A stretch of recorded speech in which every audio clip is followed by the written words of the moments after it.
Bonsoir, vous êtes à l'écoute de l'émission Présence protestante au micro Georges Quenon. Que faisons-nous avec l'enfant en nous? Et si nous le laissions revenir à la surface? C'est l'enfant en nous qui demeure dans un état de devenir, toujours ouvert à la croissance et au changement. Notre invitée pour cette émission est la pasteure Marilyn Demeuse. Elle va nous entretenir aujourd'hui sur un passage les plus célèbres de l'Évangile. Jésus y prononce la fameuse phrase « Laissez les enfants venir à moi ». Chaque début de saison est bien souvent l'occasion de faire un peu le point sur soi, sur sa famille et sur son environnement. Certains mettent au point une petite cure de détox, d'autres planifient scrupuleusement les mois à venir, et puis tous, nous espérons. Vous aussi, probablement, vous rêvez un peu à ce que demain soit au moins aussi bien que l'était hier. Et si hier n'était pas si formidable que cela, vous espérez probablement avec encore plus de force que demain et les mois à venir soient une belle saison. Qu'importe le temps qu'il fera, même s'il vient à faire plus sombre, à pleuvoir, nous avons cette tendance à espérer. Seulement avec les années qui passent, nous avons probablement appris qu'entre ce à quoi nous aspirions et rêvions en début de saison et ce qui arrive réellement, il y avait une marge. Que dis-je? Un fossé. La saison dernière, nous avions rêvé d'être un élève modèle qui étudierait tous les jours et ferait des 18 sur 20 aux examens. Mais cela n'a pas été le cas. Nous avions rêvé de lancer un grand projet, mais les embûches ont eu raison de notre planning et nous sommes encore loin du compte. Nous avions démarré un sport, mais en cours de route, nous nous sommes essoufflés.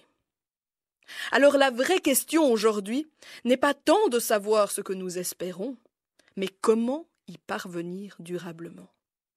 Dans le langage biblique, pour nous parler de ce monde, de cette vie un peu idéale à laquelle nous aspirons tous saison après saison, une vie de ciel d'azur, de crème glacée basse calorie, d'une planète où les seules choses qui traînent par terre sont des feuilles mortes qui se décomposent toutes seules grâce au ver de terre.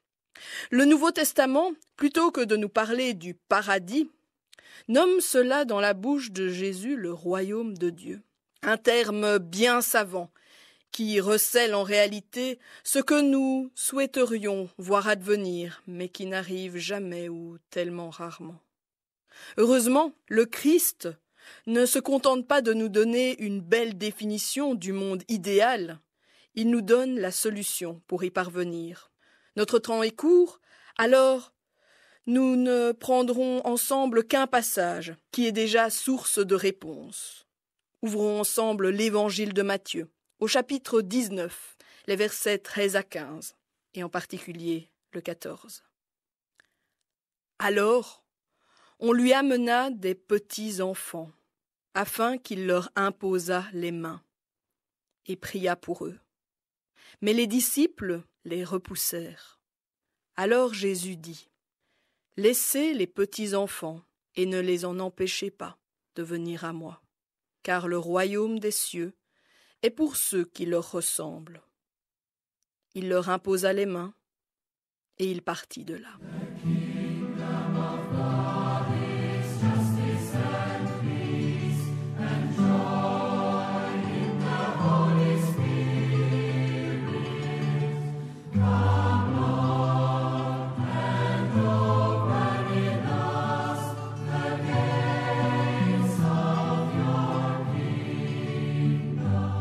Nous connaissons le début, mais la fin demeure étrange.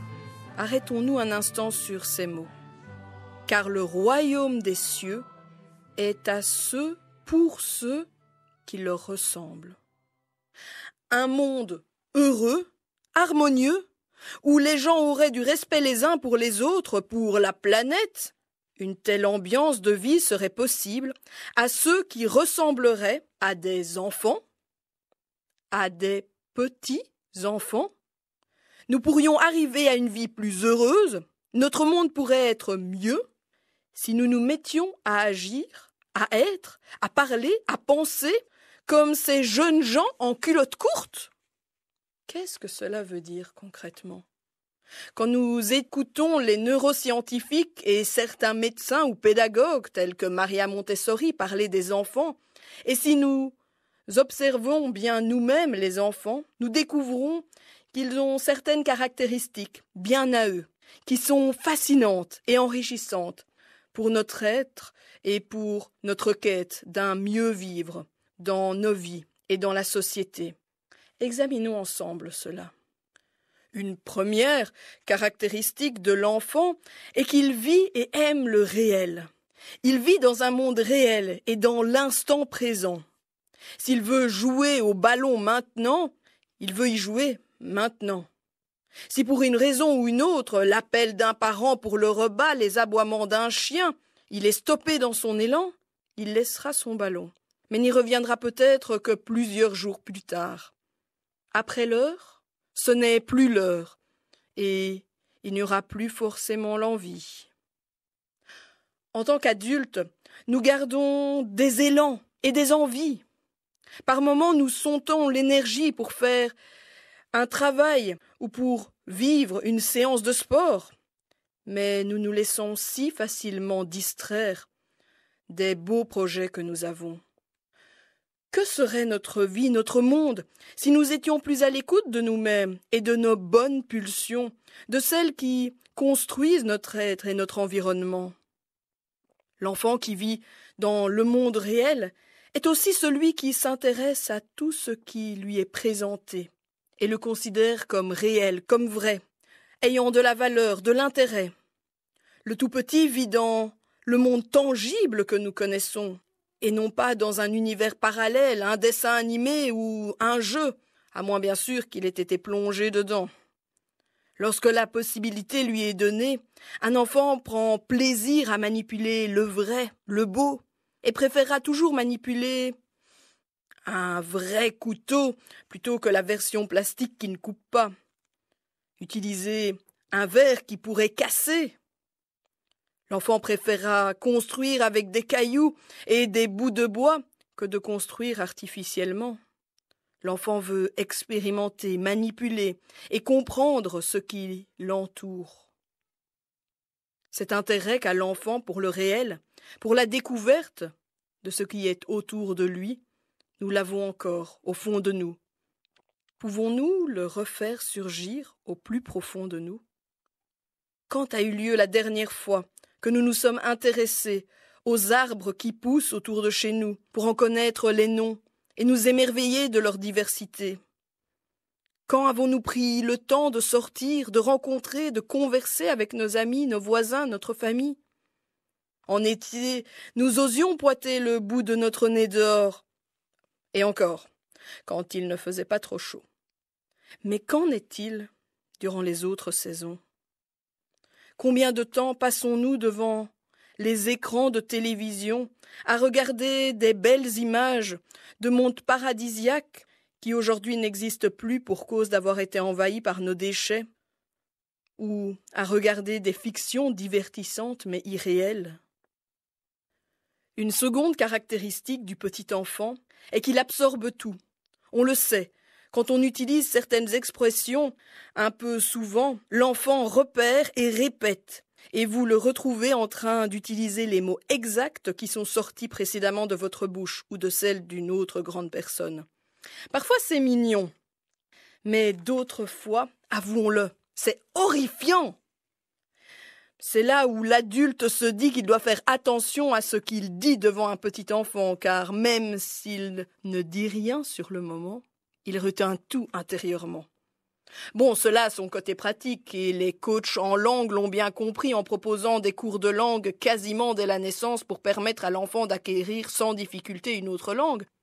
D'un autre point de vue, qu'en serait-il si nous nous mettions à absorber, comme des éponges, comme l'enfant, tout ce qui est positif pour nos vies et notre monde?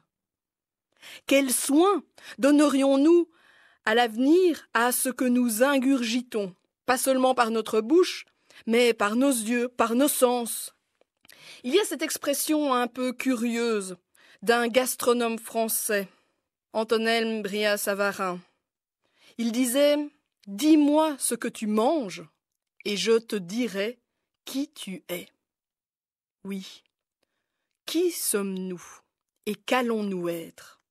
Cela ne dépend-il pas beaucoup de ce que nous faisons subir à nous-mêmes ou à notre planète? Une troisième caractéristique est que le petit enfant est jusqu'au boutiste. Quand quelque chose l'intéresse, il peut se montrer absorbé au point qu'il ne soit pas possible de le déranger. Cela agace les parents, car c'est comme si l'enfant n'entendait pas tellement il est affairé. L'enfant reste alors concentré jusqu'à ce qu'il ait accompli son action. Qu'en serait-il si nous agissions de la sorte pour ces rêves que nous avons? Deviendrions-nous comme ces grands enfants, Greta Thunberg ou Timothy Nosalata et consorts qui, du haut de leurs 12 ou quinzaine d'années, cherchent et œuvrent de tout leur être pour que demain advienne comme ce qu'ils rêvent? Nous pourrions aller plus loin encore dans cette recherche de l'identité du petit enfant pour comprendre comment atteindre un monde et une vie meilleure. Nous avons entrepris aujourd'hui le chemin ensemble et je vous souhaite de le continuer au fil de vos observations. Que votre route puisse être belle et que les rêves qui sont posés par Dieu en vos cœurs pour vos vies et ce monde puissent se réaliser par la force du Seigneur avec vous, lui qui est votre Père et vous déclare son enfant. Car aujourd'hui il n'y a plus d'âge pour être et demeurer comme un petit enfant. Ainsi marchons en enfants de Dieu vers un monde meilleur. There comes a time when we heed a certain call, when the world must come together as one. There are people dying. Oh, when it's time to lend a hand to life, the greatest gift of all. We can't go on pretending day by day that someone somewhere will soon make a change. We all a part of God's great big family. And the truth, you know, love is all we need. We are the world. We are the children. We are the ones who make a brighter day. So let's start giving.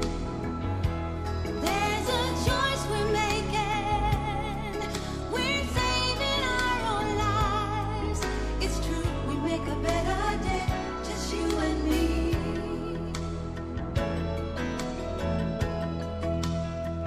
Well, send them your heart so they know that someone cares, and their lives will be Stronger and free, as God has shown us by turning stone to bread.